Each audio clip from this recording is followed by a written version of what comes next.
The fair copy of the Sophie's log was written out in David Richards' unusually beautiful copper plate. But in all other respects, it was just like every other logbook in the service. Its tone of semi-literate, official, righteous dullness never varied. It spoke of the opening of beef cask number 271 and the death of the loblolly boy in exactly the same voice.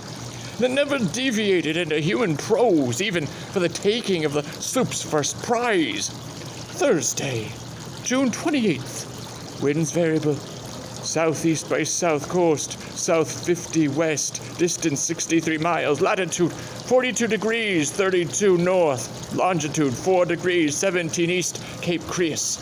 South 76 degrees west, 12 leagues. Moderate breezes and cloudy PM at 7 in first reef topsails. AM, D degrees weather.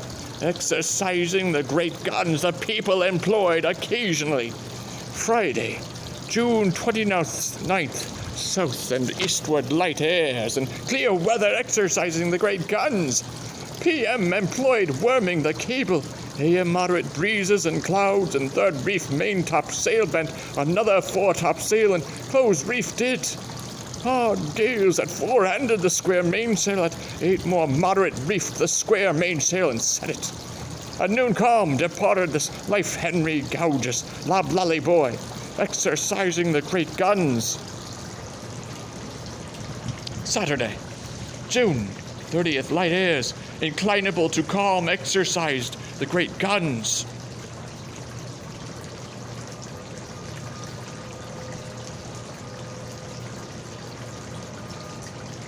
Punished, no.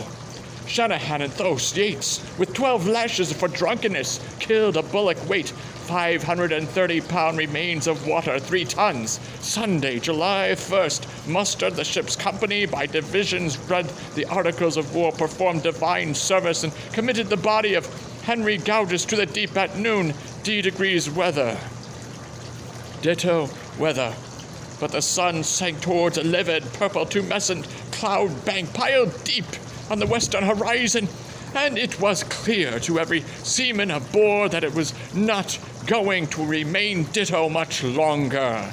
The seamen sprawling abroad on the forecastle and combing out their long hair or plaiting it up again for one another kindly explained to the landmen that this long swell from the south and east, a strange, sticky heat that came both from the sky and the glassy surface of the heaving sea, and this horribly threatening appearance of the sun meant that there was to be a coming dissolution of all natural bonds, an apocalyptic upheaval, a right dirty night ahead.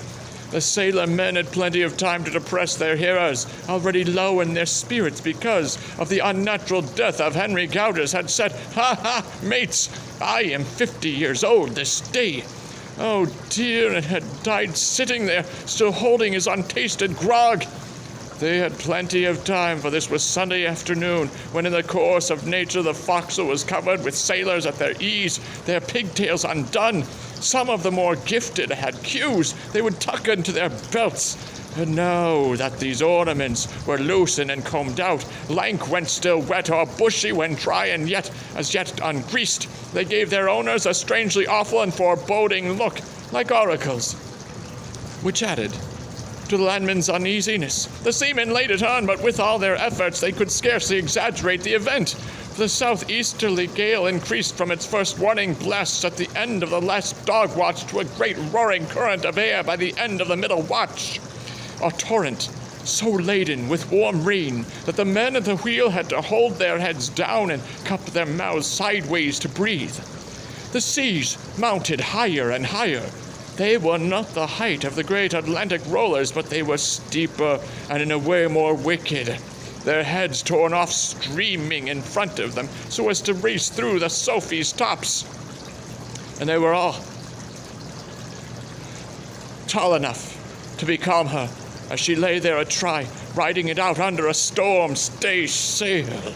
This was something she could do superbly well. She might not be very fast, she might not be very dangerous or high-bred, but with her topgale masts Top-gallant mast struck down on deck. Her guns double-breached and her hatches battened down, leaving only a little screened way to the after ladder, and with 100 miles of sea room under her lee. She lay too as snug and unconcerned as an eider duck. She was a remarkably dry vessel too, observed Jack, as she climbed the creaming slope of a wave, slipped its roaring top neatly under her bows, and traveled smoothly down into the hollow. He stood with an arm round a backstay, wearing a tarpaulin jacket and a pair of calico drawers.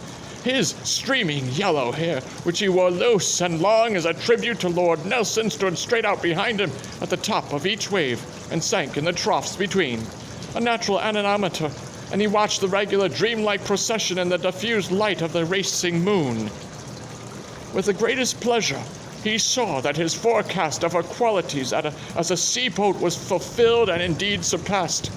She is remarkably dry, he said to Stephen, who, preferring to die in the open, had crept up on deck, had been made fast to a stanchion, and who now stood mute, sodden, and appalled behind him. She is remarkably dry. Stephen frowned impatiently. This was no time for trifling. But the rising sun swallowed up the wind, and by 7:30 the next morning, all that was left of the storm was the swell and a line of clouds low over the distant Gulf of Lions in the northwest. The sky was of an unbelievable purity, and the air was washed so clean that Stephen could see the color of the Petrel's dangling feet as it pattered across the Sophie's wake some 20 yards behind. I remember the fact of extreme prostrating terror, he said, keeping his eye on the tiny bird, but the inward nature of the emotion now escapes me. The man at the wheel and the quartermaster at the con exchanged a shocked glance.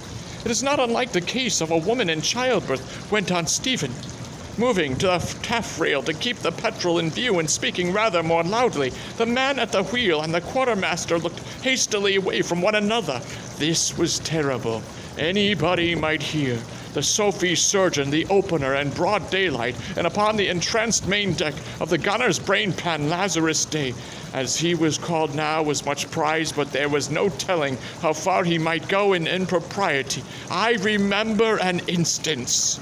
Sail ho! Cried the masthead, to the relief of all upon the Sophie's quarterdeck. Where? Away. To leeward, 2 points, 3 points on the beam, a felucca in distress, her shades a-flying. The Sophie turned, and presently those on deck could see the distant felucca as it rose and fell on the long troubled sea. It made no attempt to fly, none to alter course, nor yet to heave to, but stood on with its shreds of sail streaming out on the irregular breaths of the dying wind, nor did it show any answering colors of reply to the Sophie's hail. There was no one at the tiller, and when they came nearer, those with glasses could see the bar move from side to side as the felucca yawed. That's a body on deck, said Babington, full of glee. It will be awkward lowering a boat in this, remarked Jack. More or less rooms of Williams. Lay her along, will you? Mr. Watts, let some men stand by to boom her off. What do you make of her, Mr. Marshall? Why, sir, I take it she's from Tangiers or maybe Tatuan, the west end of the coast, at all events. That man in the square hole died of a plague, said Stephen Matarin, clapping his telescope too. A hush followed the statement, and the wind sighed through the weather shrouds. The distance between the vessels narrowed fast, and now everyone could see a shape wedged in the after hatchway, with perhaps 2 more beneath it, an almost naked body among the tangle of gear near the tiller. Keep her full, said Jack. Doctor, are you quite sure of what you say? Take my glass. Stephen looked through it for a moment and handed it back. There is no possible doubt, he said. I will just make up a bag, and then I will go across. There may be some survivors.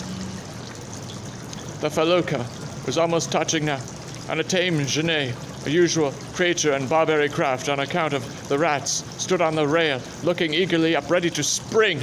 An elderly Swede named Vilgardson, the kindliest of men, threw a swab that knocked it off its balance, and all the men along the side hooted and shrieked to frighten it away. Mr. Dillon, said Jack, we'll get the starboard tacks aboard. At once the Sophie sprang to life, boatswain's calls shrilling, hands running to their places, general uproar, and in the din Stephen cried, I insist upon a boat. I protest. Jack took him by the elbow and propelled him with affectionate violence into the cabin. My dear sir, he said, I am afraid you must not insist or protest. It is mutiny, you know, and you would be obliged to be hanged. Was you to set foot in that felucca, even if you did not bring back the contagion, we should have to fly the south yellow flag at Mahan. And you know what that means. 40 more bloody days on the quarantine island and shot. If you stray outside the palisado, that is what. And whether you brought it back or not, half the hands would die of fright. You mean to sail directly away from that ship, giving it no assistance? Yes, sir. Upon your own head, then? Certainly. The log took little notice of this incident. It scarcely could have found any appropriate official language for saying that the Sophie's surgeon shook his fist at the Sophie's captain in any case, and it shuffled the whole thing off with the disingenuous spoke felucca. 11:15 tacked, for it was eager to come to the happiest entry it had made for years. Captain Allen had been an unlucky commander. Not only had the Sophie been almost entirely confined to convoy duty in his time, but whenever he did have a cruise, the sea had emptied before him. Never a prize did he take. PM moderate and clear up topgallant masts open, port cask number 113 partially spoiled. 7 saw strange sail to westward, made sail in chase. Westward in this case meant almost directly to the Sophie's lee. And making sail meant spreading virtually everything she possessed lower, topsail and topgallant, studding sails, royals of course, and even bonnets, for the chase had been made out to be a fair-sized polacra, with latines on her fore and mizen square sails on her mainmast, and therefore French or Spanish, almost certainly a good prize if only she could be caught. This was the polacra's view, without a doubt, for she had been lying to, apparently fishing her storm-damaged mainmast when they first came in sight of one another. But the Sophie had scarcely sheeted home her topgallants before the polacra's head was off before the wind, and she fleeing with all she could spread in that short notice. A very suspicious polacra, unwilling to be surprised. The Sophie, with her abundance of hands trained in setting sail, briskly ran 2 miles to the polacra's 1 in the first quarter of an hour. But once the chase had spread all the canvas it could, their speeds became more nearly even, with the wind 2 points on her quarter and her big square mainsail at its best advantage. The Sophie was still the faster, however, and when they had reached their greatest speed, she was running well over 7 knots to the polacra's 6. But there they were still 4 miles apart, and in 3 hours' time it would be pitch dark, no moon until 2:30. There was the hope, the very reasonable hope, that the chase would carry something away, for she had certainly had a rough night of it, and many a glass was trained upon her from the Sophie's forecastle. Jack stood there by the starboard knighthead, willing the sloop on with all his might, and feeling that his right arm might not be too great a price for an effective bow chaser. He stared back at the sails and how they drew. He looked searchingly at the water rising in a bow wave and sliding fast along her smooth black side, and it appeared to him that with her present trim the after sails were preening her forefoot down a trifle much, that the extreme press of canvas might be hindering her progress, and he bade them take in the main royal. Rarely had he given an order more reluctantly obeyed, but the long line proved that he was right. The Sophie ran a little easier, a very little faster, with the wind's thrust more forward. The sun set over the starboard bow. The wind began to break back into the north, blowing in gusts, and darkness swept up the sky from behind them. The Polacra was still 3/4 of a mile ahead, holding on to her westward course. As the wind came round onto the beam, they set stage sails and the fore and aft mainsail, looking up at the set of the fore royal and having it braced round more sharply. Jack could see it perfectly well, but when he looked down, it was twilight on deck. Now, with the studding sails in, the chase, or the ghost of the chase, a pale blur showing now and then on the lifting swell, could be seen from the quarter deck, and there he took up his stand with his night glass, staring through the rapidly gathering darkness, giving a low conversational order from time to time. Dinner, dimmer, dimmer, and then she was gone. Suddenly she was quite gone. The quadrant of horizon that had shown the faint but most interesting bobbing paleness was bare heaving sea, with regular setting into it. Masthead he hailed. "What do you make of her?" A long pause. "Nothing, sir. She ain't there." Just so, what was he to do now?